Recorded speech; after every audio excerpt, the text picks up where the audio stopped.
Hormone related drugs आज से ये यूनिट शुरू करने जा रहे हैं और ये यूनिट मुझे नहीं लगता ज़्यादा मुश्किल जाएगा क्योंकि हार्मोन्स के बारे में हमने पहले भी पढ़ाई की है। तो बिना वक्त ज़ाया किए शुरू करते हैं आज का lecture thyroid hormones and inhibitors.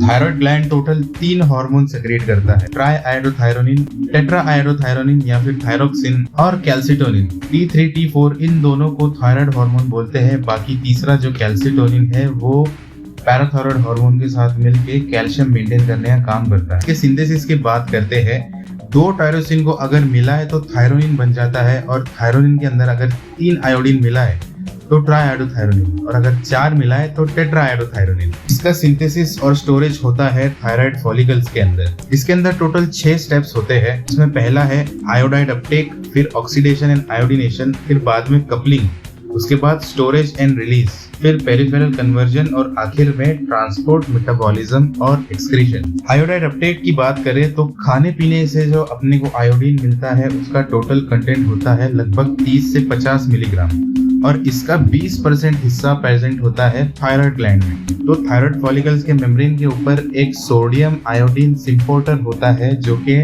Thyroid gland के अंदर आयोडीन का कॉन्सेंट्रेशन बढ़ाने का काम करता है। तो जब थायराइड स्टिमुलेटिंग हार्मोन इसको स्टिमुलेट करता है तो ये आयोडीन पकड़ना शुरू कर देता है। जब हमारे बॉडी के अंदर आयोडीन का स्टोरेज कम हो तब ये ज्यादा काम करने लगता है, लेकिन जब हमारे अंदर आयोडीन का स्टोरेज अच्छा खासा है तो ये चुपचाप बैठ जाता है। आयोडीन कॉन्सेंट्रेशन बढ़ाने का ये मैकेनिज्म सिर्फ थायराइड ग्लैंड में ही नहीं है बल्कि skin, salivary gland, memory gland, placenta, gastric mucosa और इंटेस्टाइन के अंदर भी होता है। इसके सेकंड स्टेप पे आते हैं। अब अपन ने आयोडीन को पकड़ लिया तो अब इस पकड़े हुए आयोडीन को मेम्ब्रेन के पार लेके जाने का काम करता है पेंड्रिन नाम का एक प्रोटीन, जो कि आयोडीन को मेम्ब्रेन पार करवा के फॉलिकल के अंदर लेकर आ जाता है। फिर वहां से थायराइड पेरोक्सीडेज ये एंजाइम आयोडीन को हाइड्रोजन पेरोक्साइड के साथ मिक्स कर देता है जिससे कुछ प्रोडक्ट्स बनते हैं जैसे कि आयोडीनियम आयन, हाइपोआयोडस एसिड और एंजाइम लिंक्ड हाइपोआयोडेट।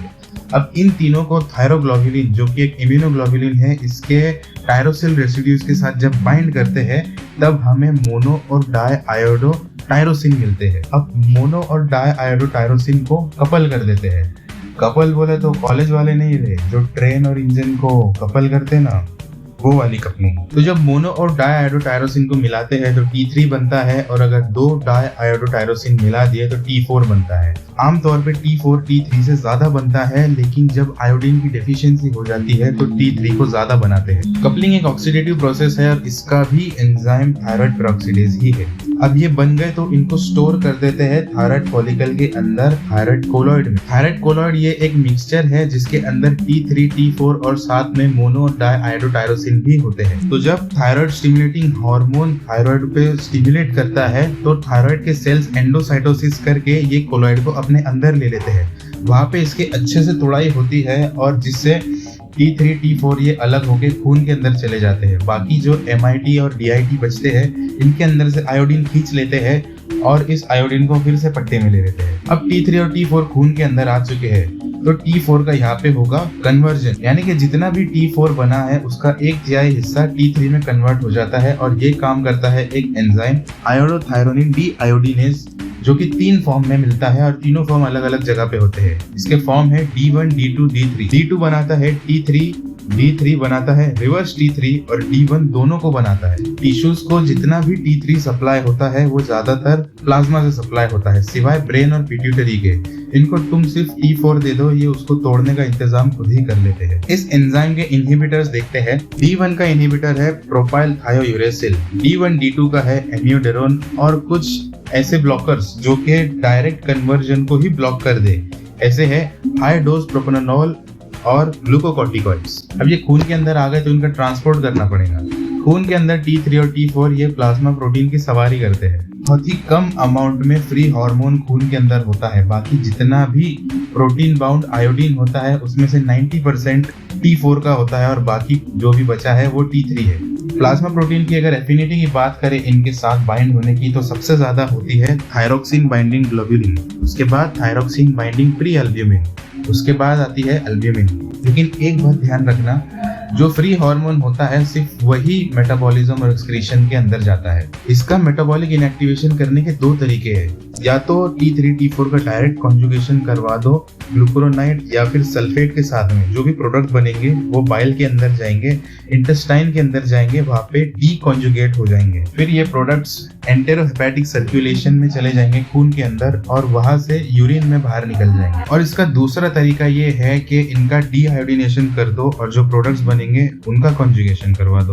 अपन थायराइड हार्मोन के बारे में इतना सब तो देख रहे हैं, लेकिन आगे बढ़ने से पहले ये देख लेते हैं कि इसका सेक्रेशन का रेगुलेशन कैसे होता है। इसमें टोटल 3 सेंटर होते हैं, हाइपोथैलेमस, एंटीरियर पिट्यूटरी और थायराइड। अब हाइपोथैलेमस से थायराइड रिलीजिंग हार्मोन निकलता है, जिसकी वजह से एंटीरियर पिट्यूटरी से थायराइड स्टिमुलेटिंग हार्मोन निकलता है और इसकी वजह से थायराइड से निकलते हैं थायराइड हार्मोन्स। और जब थायराइड हार्मोन्स निकलते हैं तो ये हाइपोथैलेमस और एंटीरियर पिट्यूटरी के ऊपर एक नेगेटिव फीडबैक देते हैं, जिससे कि ये दोनों भी इनहिबिट हो जाते हैं। और हाइपोथैलेमस के अंदर से सोमैटोस्टैटिन निकलता है, जिसकी वजह से एंटीरियर पिट्यूटरी शांत बैठ जाता है। इसके एक्शंस की बात करते हैं, ये बॉडी के हर एक सेल के ऊपर जाके काम करता है। पहला एक्शन इसका ग्रोथ एंड डेवलपमेंट, ये नॉर्मल ग्रोथ एंड डेवलपमेंट की काम आता है। ये जेनेटिक ट्रांसलेशन पे कंट्रोल करके अपना ये वाला फंक्शन करता है। तो अगर क्रेनिटिज्म हो गया, यानी बच्चों के अंदर अगर हाइपोथायराइडिज्म हो गया, तो इसकी वजह से उनके डेवलपमेंटल माइलस्टोन्स, यानी कि बच्चे का बात करना, बच्चे का चलना शुरू करना, ये सब डिले हो जाएंगे। यानी कि अधेड़ उम्र का बच्चा भी माँ की गोद में पड़ा रहेगा। और क्रेटिनिज्म की वजह से हर एक टिश्यू, हर एक ऑर्गन को दिक्कत होती है, खास करके नर्वस सिस्टम को, क्योंकि कम थायराइड हार्मोन होने की वजह से मेंटल रिटार्डेशन होती है और साथ में एक्सॉन और डेंड्राइट का रेमिफिकेशन, उनकी ब्रांचिंग नहीं हो पाती और ज्यादा सिनेप्स नहीं बन पाते, जिसकी वजह से कोई भी चीज सीखने में देर हो जाती है। अगर एडल्ट के अंदर हाइपोथायराइडिज्म हुआ तो इसकी वजह से इंटेलिजेंस कम हो जाएगी और साथ ही साथ उनके मूवमेंट्स भी स्लो हो जाएंगे। इंटरमीडिएरी मेटाबॉलिज्म, ये हर एक टाइप के मेटाबॉलिज्म को बढ़ाता है। शुरुआत करते हैं लिपिड से। तो कैटेकोलामाइंस और जितने भी लिपिड तोड़ने वाले एंजाइम है, ये उन सब की ताकत को बढ़ाता है। ये लिपिड मेटाबॉलिज्म की पूरी साइकिल को बढ़ाता है, यानी कि ये लिपिड का बनना भी बढ़ाएगा और लिपिड का टूटना भी बढ़ाएगा, जिसकी वजह से खून के अंदर फ्री फैटी एसिड ज्यादा बढ़ जाते हैं। अब लिपिड्स का मेटाबॉलिज्म बढ़ रहा है तो जाहिर सी बात है कोलेस्ट्रॉल का मेटाबॉलिज्म भी बढ़ेगा, यानी कि इसका बनना भी बढ़ेगा और इसका टूटना भी बढ़ेगा। तो इसी वजह से हाइपरथायराइडिज्म के अंदर हाइपर कोलेस्ट्रोलेमिया भी देखने को मिलता है। अब कोलेस्ट्रॉल का इतना ज्यादा मेटाबॉलिज्म हो रहा है, लिपिड इतने ज्यादा मेटाबॉलाइज हो रहे हैं, तो इसकी वजह से LDL भी कम हो जाएगा। इसके बाद आते हैं कार्ब्स मेटाबॉलिज्म पे। ये कार्ब्स का मेटाबॉलिज्म भी बढ़ाता है, ये ग्लूकोनियोजेनेसिस भी बढ़ाता है, ग्लूकोजेनोलाइसिस भी बढ़ाता है और ये टिश्यू यूटिलाइजेशन भी बढ़ा देता है। लेकिन हाइपरथायराइडिज्म में क्या होता है कि टिश्यू यूटिलाइजेशन के मुकाबले में ग्लाइकोजेनोलाइसिस और ग्लूकोनियोजेनेसिस ये इतना ज्यादा हो जाते हैं, जिसकी वजह से इंसुलिन रेजिस्टेंस जैसी कंडीशंस आ जाती है और डायबिटीज जैसी भी कंडीशंस आ जाती है। इसके बाद देखते हैं इसका एक्शन प्रोटीन्स के ऊपर। ओवरऑल T3 इफेक्ट यही है कि ये प्रोटीन का भी ब्रेक डाउन करवाता है एनर्जी सोर्स के लिए। कुछ प्रोटीन्स का ये सिंथेसिस बढ़ा देते हैं, लेकिन अगर इसका एक्शन ज्यादा देर तक चलता रहा तो इसकी वजह से ज्यादा प्रोटीन टूटेंगे, जिसकी वजह से नेगेटिव नाइट्रोजन बैलेंस हो जाएगा बॉडी के अंदर। यही एक रीजन है कि हाइपरथायराइडिज्म के अंदर वेट लॉस हो जाता है। T3 T4 ये दोनों भी म्यूकोप्रोटीन नाम के प्रोटीन का सिंथेसिस ब्लॉक कर देते हैं।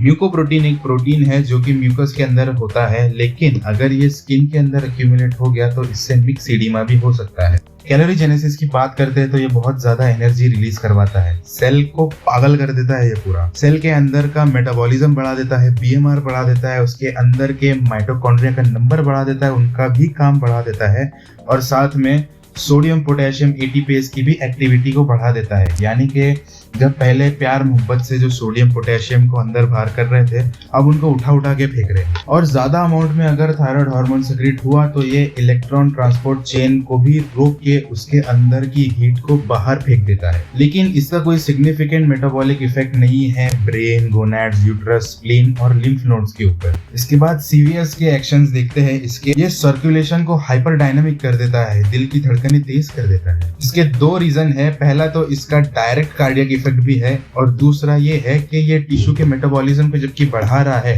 तो टिश्यू को भूख लगी है, उनको अब माल मांगता है और माल सप्लाई करने के लिए ज्यादा खून दौड़ाना पड़ता है। ये हार्ट रेट बढ़ा देते हैं, उसकी कॉन्ट्रैक्टिलिटी बढ़ा देते हैं और उसका आउटपुट भी बढ़ा देते हैं, जिसकी वजह से एकदम धक धक होने लग जाता है। ये कार्डियक एक्शंस देखते हैं। कॉन्ट्रैक्टाइल एलिमेंट जो होते हैं कार्डियक मसल के अंदर के, यानी कि मायोसिन को ये बढ़ा देता है और अंदर जो कैल्शियम एटीपेज होता है ये उसके भी एक्शन को बढ़ा देता है। साथ ही साथ ये बीटा एड्रीनर्जिक रिसेप्टर का अप रेगुलेशन कर देता है, यानी कि हार्ट एड्रेनालिन के लिए ज्यादा सेंसिटिव हो जाता है। साथ ही में ये बीपी को भी बढ़ा देता है, खास करके सिस्टोलिक ब्लड प्रेशर। अब जबकि इतना ज्यादा धड़धड़ हो रहा है तो दिल की बीमारियां तो ज्यादा बढ़ेंगी, तो इसकी वजह से कंजेस्टिव हार्ट फेलियर और साथ ही एंजाइना, ये दोनों बीमारियां और ज्यादा पेचीदा हो सकती है। लेकिन अगर थायराइड हार्मोन ज्यादा भी बना तो भी दिक्कत है, थायराइड हार्मोन कम बना तो भी दिक्कत है। अगर कम बना थायराइड हार्मोन तो मायोकार्डियल O2 कंजम्पशन कम हो जाता है। इसके नर्वस सिस्टम एक्शंस की बात करते हैं।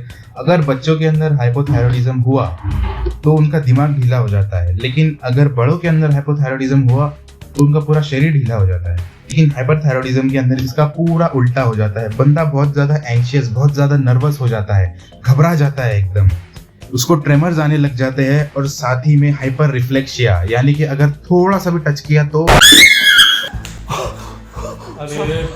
उनके स्केलेटल मसल के एक्शंस की बात करते हैं तो ये स्केलेटल मसल का टोन मेंटेन करने का काम करते हैं। लेकिन अगर हाइपोथायरॉयडिज्म हुआ तो मसल एकदम वीक हो जाएंगे, बदन पूरा ढीला पड़ जाएगा। लेकिन अगर थायरोटॉक्सिकोसिस हुआ, थायराइड बहुत ज्यादा बढ़ गया, तो उसकी वजह से मसल टोन बहुत ज्यादा बढ़ जाएगा, उससे ट्रेमर्स भी आ सकते हैं और ज्यादा मसल टोन यानी कि मसल ज्यादा कॉन्ट्रैक्ट करके रखे हुए हैं, यानी कि इसकी वजह से बाद में वीकनेस भी आ सकती है। इसके जीआईटी एक्शंस की बात करते हैं तो ये गट प्रोपल्शन को बढ़ा देता है। तो यानी कि अगर हाइपोथायरॉयडिज्म हुआ तो खाना बाहर नहीं आएगा, और अगर हाइपरथायरॉयडिज्म हुआ तो फिर तुम्हारी दीवार में पेंटिंग पक्की है।